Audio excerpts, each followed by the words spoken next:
Kalau kamu merasa dengan gaji yang kamu terima, menabung itu mustahil, yuk aku coba bantu untuk ubah mindset kamu dan berikan aku waktu 3 menit saja. Kita tahu udah banyak orang yang punya niat untuk menabung, tapi seringkali gagal di jalannya mereka. Ada yang cuma jadi wacana, ada juga yang sudah berani untuk mencoba, tapi di tengah-tengah lupa dan berhenti begitu saja. Alasannya ada macam-macam, mulai dari gaji yang pas-pasan, inflasi dan pengeluaran yang kian hari itu kian naik, atau mungkin kita upgrade lifestyle karena ikutan influencer yang ada di sosial media. Tapi percaya nggak percaya, kunci dari menabung itu bukanlah dari besarnya gaji, karena buktinya Ronald Read yang cuman seorang penjaga SPBU dan office boy itu bisa meninggalkan warisan 130M, dan ini bahkan bikin keluarganya yang paling dekat itu juga kaget.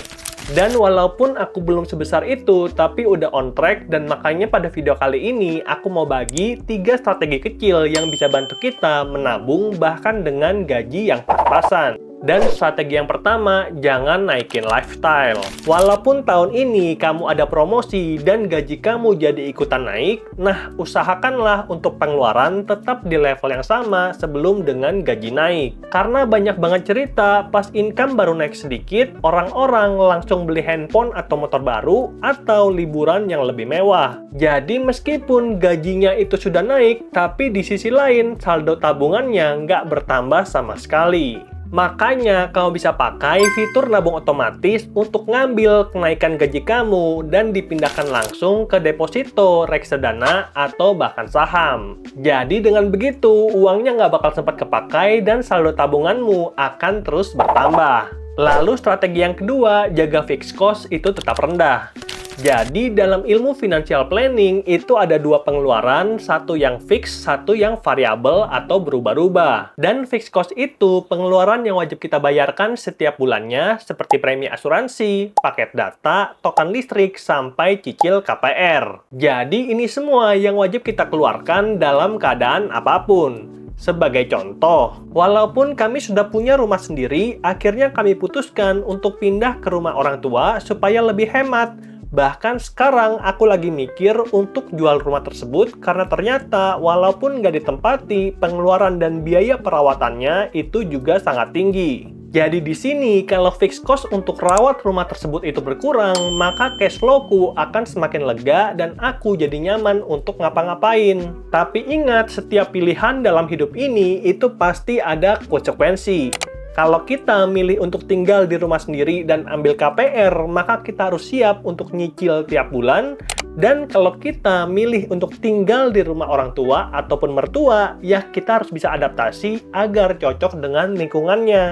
Jadi, choose your heart. Dan strategi yang ketiga, bikin daftar prioritas. Gak semua pengeluaran itu punya dampak yang sama. Ada yang bikin kita bahagia, tapi ada juga yang sama sekali kita nggak peduli. Sebagai contoh, kalau ngopi, itu aku jadi senang banget dan semangat untuk kerja tiap hari. Lalu, aku pribadi, daripada sering makan fancy di restoran, aku lebih milih untuk spending buat pengalaman bareng keluarga. Makanya, aku rela untuk nggak makan, tapi bisa ke Korea. Nah, kamu ada nggak yang samaan kayak aku? Coba komen di bawah.